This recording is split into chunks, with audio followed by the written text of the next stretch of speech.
Hello hi ನಮಸ್ಕಾರ. ನಾನು ನಿಮ್ಮ ಆರ್.ಕೆ. ಕುಂದಾಪುರ. ಇವತ್ತು ನಾನಿದ್ದೇನೆ ಬೆಂಗಳೂರಿನ ವಿಧಾನಸೌಧ ಎದುರುಗಡೆ. ವಿಧಾನಸೌಧವನ್ನು ಡ್ರೋನ್ ಶೂಟಲ್ಲಿ ಸಹ ವಿಡಿಯೋವನ್ನು ಮಾಡಿದ್ದೇನೆ. ಆ ವಿಡಿಯೋವನ್ನು ನಿಮಗೆ ತೋರಿಸ್ತೇನೆ. ಮತ್ತು ವಿಧಾನಸೌಧದ ಒಳಗಡೆ ನಿಮಗೆ ಹೇಗೆ ಹೋಗಬೇಕು, ಎಂಟ್ರಿಯನ್ನು ಹೇಗೆ ತಗೊಳ್ಬೇಕು ಅನ್ನೋದನ್ನು ಒಂದು ವಿಡಿಯೋ ಸಿಕ್ಕಿದೆ. ಆ ಕ್ಲಿಪ್ಪನ್ನು ನಿಮ್ಗೆ ಸಹ ಹಾಕ್ತೇನೆ. ಬನ್ನಿ, ವಿಧಾನಸೌಧದ ಒಳಗಡೆ ಎಷ್ಟೊತ್ತಿಗೆ ಹೋಗ್ಬೋದು. ಮತ್ತು ವಿಧಾನಸೌಧ ಏನಂತ ಹೇಳಿದರೆ, ನಿಮಗೆ 3 ಗಂಟೆಯ ನಂತರ ನೀವು 6 ಗಂಟೆ ತನಕ ವಿಧಾನಸೌಧ ಒಳಗಡೆ ಹೋಗ್ಬೋದು. ಮತ್ತು MLA ಪಾಸ್ ಇದೆ, ಯಾವ ಟೈಮಲ್ಲಿ ಬೇಕಾದರೂ ನೀವು ಹೋಗ್ಲಿಕ್ಕಾಗುತ್ತೆ. ನಿಮಗೆ ಖಾಲಿ ವಿಧಾನಸೌಧವನ್ನು ನೋಡಬೇಕನ್ನಿಸಿದರೆ ನೀವು ಸಂಜೆ ಒಂದು 3 ಗಂಟೆಯಿಂದ 6 ಗಂಟೆ ತನಕ ನಿಮ್ಮ ಆಧಾರ್ ಕಾರ್ಡನ್ನು ತೋರಿಸಿ ವಿಧಾನಸೌಧ ಒಳಗಡೆ ಎಂಟ್ರಿ ಮಾಡ್ಬೋದು. ನಾನು ಅದನ್ನು ಡ್ರೋನ್ ವ್ಯೂವಲ್ಲೂ ಹಾಕ್ತೇನೆ. ಯಾರಿಗಾರು ಇಂಟ್ರೆಸ್ಟ್ ಇದ್ದರೆ, ಆದರೆ ಬೆಂಗಳೂರಿಗೆ ಬಂದರೆ ವಿಧಾನಸೌಧವನ್ನು ನೋಡಬೇಕಂತಿದ್ರೆ 3 ರಿಂದ 6 ಗಂಟೆ ಒಳಗೆ ವಿಧಾನಸೌಧವನ್ನು ನೋಡ್ಕೊಳ್ಬೋದು. ಬನ್ನಿ, ವಿಧಾನಸೌಧ ವಿಡಿಯೋವನ್ನು ನೋಡ್ಕೊಂಡು ಬರೋಣ.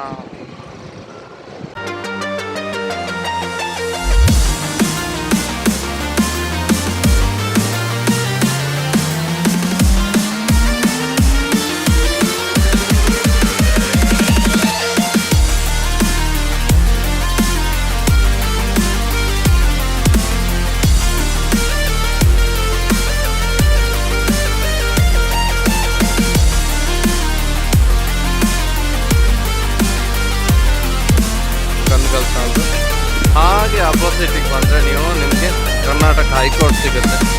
ಇದೆರಡು ಅಪೋಸಿಟ್ ಸೈಡಲ್ಲಿದೆ. ಅಪೋಸಿಟ್ ಸೈಡಲ್ಲಿ ಯಾಕೆ ಇಟ್ಟಿದ್ದಾರೆ ಅಂತ ಹೇಳಿದ್ರೆ, ಇಲ್ಲಿ ಕಳ್ಳರು ಸಿಕ್ಕಿಬಿದ್ದ ಮೇಲೆ ಇಲ್ಲಿ ಹತ್ತಿರ ಆಗುತ್ತಲ್ಲ, ಅದಕ್ಕೋಸ್ಕರ ಇಲ್ಲಿ ಇಟ್ಟಿದ್ದಾರೆ ಅಂತ ಕೆಲವರು ಹೇಳಿದ ಮಾಹಿತಿ. ಅಂದರೆ ಟ್ರಾನ್ಸ್ಪೋರ್ಟ್ ಖರ್ಚಿರಲ್ಲ ಕರ್ಕೊಂಡು ಹೋಗಲಿಕ್ಕೆ ಅಂತ. ಆಲ್ಮೋಸ್ಟ್ ಇದರೊಳಗೆ ಇರೋದೆಲ್ಲ ಕಳ್ಳರಂತ ಹೇಳಲಿಕ್ಕಾಗಲ್ಲ, ಯಾಕಂದರೆ ಅದು ರಾಂಗ್ ಆಗುತ್ತೆ.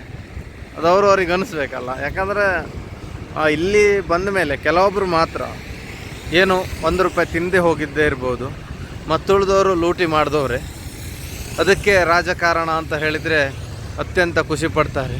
ನೀವು ನೋಡೋ ವಿಧಾನಸೌಧದಲ್ಲಿ ಏನೇನು ಸ್ಪೆಷಲ್ ಇದೆ, ಏನೇನು ಇರುತ್ತೆ, ಏನೇನು ಇರಲ್ಲ ಅಂತ ನನಗೆ ಎಷ್ಟು ಮಾಹಿತಿ ಸಿಗುತ್ತೆ ಅದನ್ನು ನಿಮಗೆ ನಾನು ಅಪ್ಲೋಡ್ ಮಾಡ್ತಾ ಬರ್ತೇನೆ. ಆದರೆ ಇದೊಂದು ಕಬ್ಬನ್ ಪಾರ್ಕ್ ಹತ್ರ ಇರುವ ಪ್ಲೇಸು, ಓಪನ್ ಗ್ರೌಂಡು. ನೋಡ್ಲಿಕ್ಕೆ ಮಾತ್ರ ಸೂಪರ್ ಖುಷಿ ಆಗುತ್ತೆ. ಚಂದ ಇದೆ ಮಾತ್ರ ಪ್ಲೇಸ್.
ಹಾಯ್ ನಮಸ್ಕಾರ. ನಾನು ನಿಮ್ಮ ಆರ್.ಕೆ. ಕುಂದಾಪುರ. ನನ್ನ ಆರ್.ಕೆ. ಕುಂದಾಪುರ ಯೂಟ್ಯೂಬ್ ಚಾನಲ್ನ ನೋಡಿ ಸುಮ್ಮನೆ ಹಾಕೊಂಬೇಡಿ, ಸಬ್ಸ್ಕ್ರೈಬ್ ಮಾಡಿ, ಸಪೋರ್ಟ್ ಮಾಡಿ. Thank you.